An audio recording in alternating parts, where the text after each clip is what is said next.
Jimmy. Jimmy. James, son!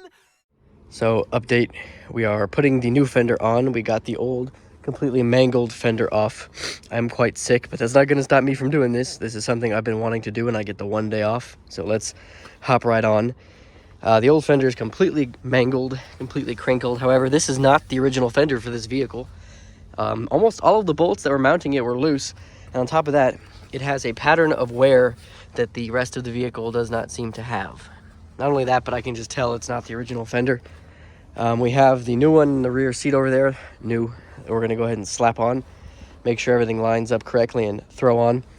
It's been about a week since I did the motor repair. The vehicle is running good. However, I need to change the distributor cap and the wires. The car was running earlier today and I stuck my hand down here and got shocked so hard that I actually got set back a little bit. So there is a voltage leak coming from here in the distributor cap and or cables.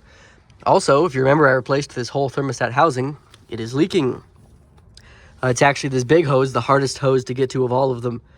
So I'm gonna have to take all this back apart and put a new hose clamp or a new hose on there.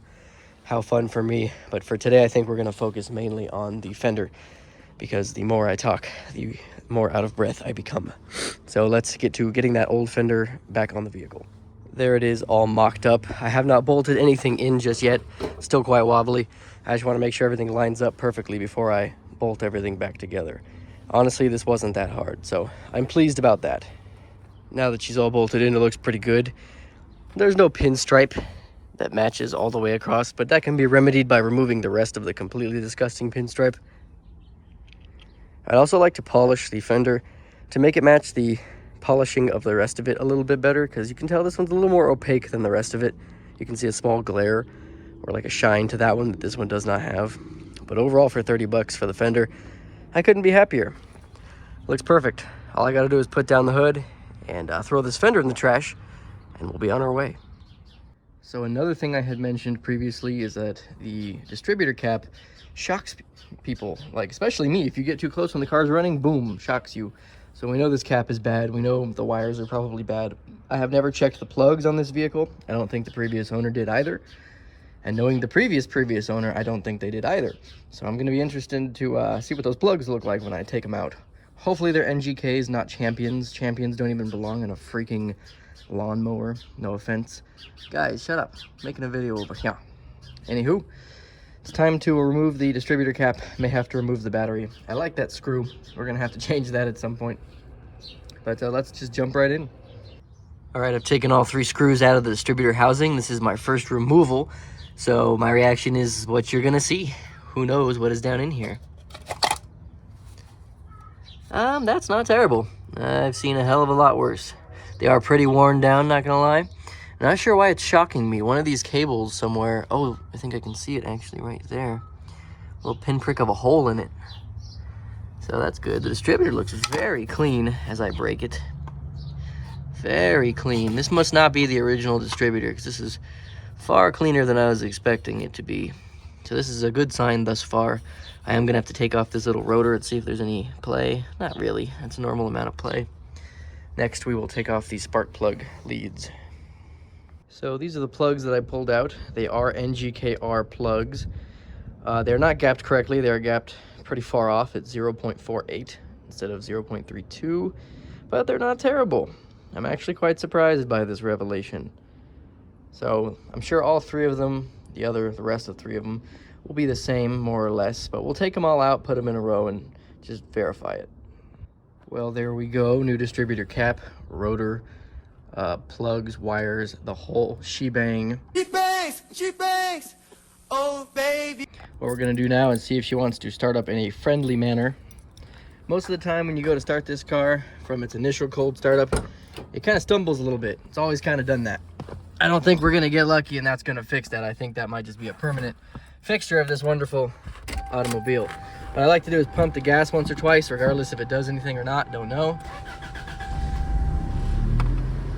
Oh, it's actually pretty good. I can't turn the air off. Can't complain about that. I got to adjust the idle. Idle's a little. Now let's get straightforward about it. Idle's a little too high for my liking, and I know the previous owner said that he adjusted it, so I don't know what that means. I'm gonna have to go in there and take a look and see what is adjusted and what is not. But the car is coming together nicely. At this point, it runs good. It drives pretty good. I found a set of all original hubcaps. I don't know if you can see them down there at the junkyard. An absolute score, all 4 original hubcaps. But the lug nuts, let me turn this off. The lug nuts are comically large on this car. For what reason, I do not know. See what I mean? Like, these ones are kind of big. The rear ones are comically large.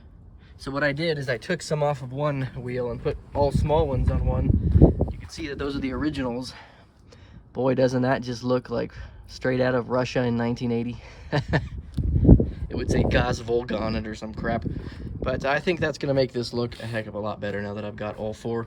I need to clean out the car a little bit, do a little bit of stuff, and this car is officially running great. The head gasket was not the issue with this vehicle. I did, like I said previously, tested the compression, tested the leak down, tested the exhaust gas in the cooling system. Nothing to be found. It's just kind of grumpy and old. You can't really expect too much from a 34-year-old car, but she runs great now.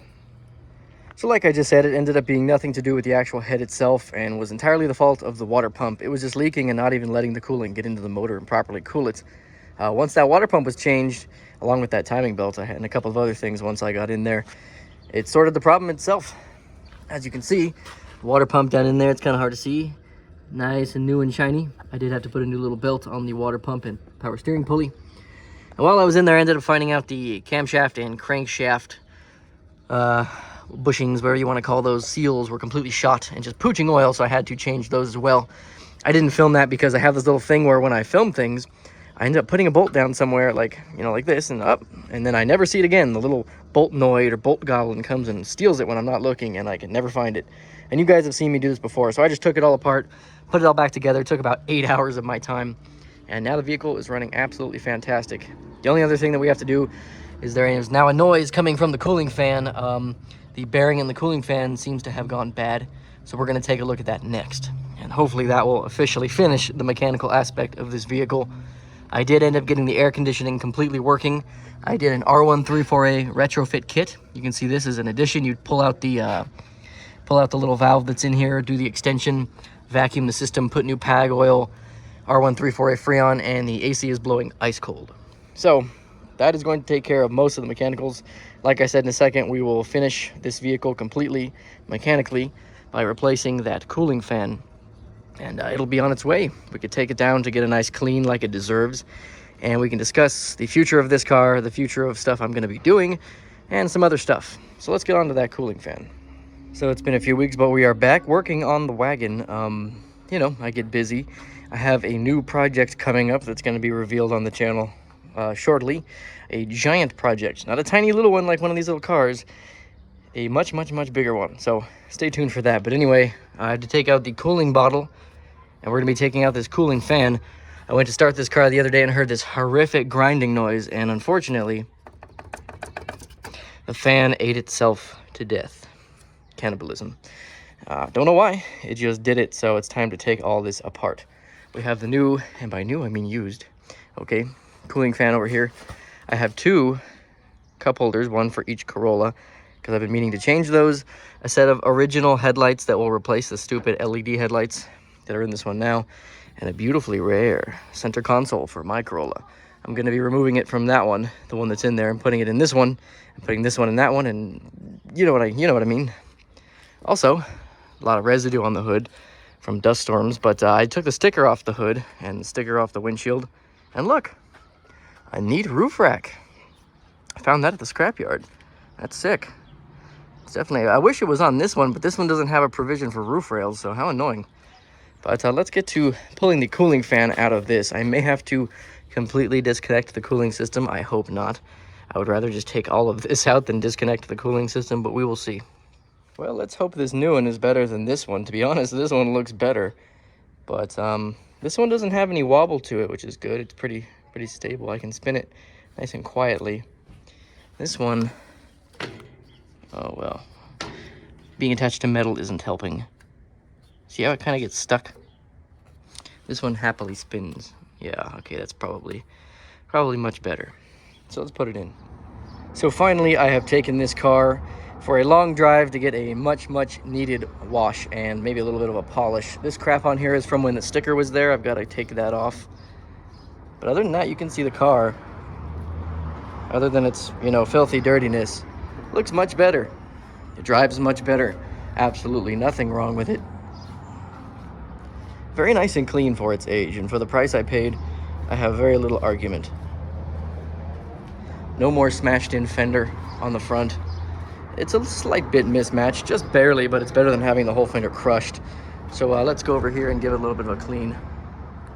Well, she doesn't get much cleaner than that, unfortunately, just due to age. This car is pushing 34 years old. But look how nice that came out. I was not able to get these stickers that are like emblazoned into the tint off of here, but it doesn't really matter. She shines up super nice. The roof rack really adds a nice touch. I have a small little bit of touch up to do on some of the paint spots. But just look at the car, just look at it. Well worth the money I invested into the vehicle, which we'll discuss at the end of the video in a little bit here. I'm very happy with it for the price, age, mileage, everything. She's super clean. Beautiful, beautiful vehicle. Absolutely love it. I would open up the trunk, but those hatch struts will try to hit me in the head, and I don't want to deal with that right now. A little dusty. I've got to clean up the interior just a bit. But really, come on. You gotta love it. So after this, I'll go ahead and crunch some numbers, and we can bid farewell to this beautiful car. Jimmy has enough Corollas, and it's time to move on to the next project, so let's move on. Well, as you can see, the Corolla is gone. The new owner was pretty happy with the vehicle. I think it was Jackie Chan's uncle that I sold it to. No joke.